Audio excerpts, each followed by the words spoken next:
ওটা প্রতিযোগিতা থাকবে, এটাই স্বাভাবিক। নির্বাচন যখন শেষ হয়ে গেছে, আমি কিন্তু সবারই জনপ্রতিনিধি। আমি কিন্তু কাউকে আর প্রতিদ্বন্দ্বীও ভাবি না, এবং কাউকে কে আমার বিপক্ষে ছিল কে আমার পক্ষে ছিল সেটাও আমি ভাবি না।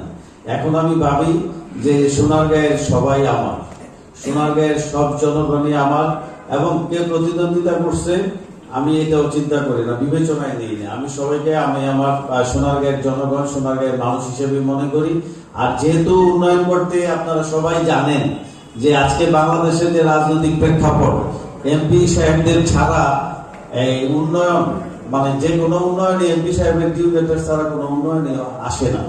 তো এটা আপনারা ভালো করে জানেন। আর এই জন্য আমি কিন্তু বলেছি যে আমাদের যে সোনারগাঁয়ের মাননীয় সাংসদ, বর্তমানে কিন্তু নৌকার সাংসদ, মাননীয় প্রধানমন্ত্রী জননেত্রী শেখ হাসিনা 10 বছর পরে হলেও আমাদের সোনারগাঁয়ের নৌকা প্রতীক দিয়েছে। আর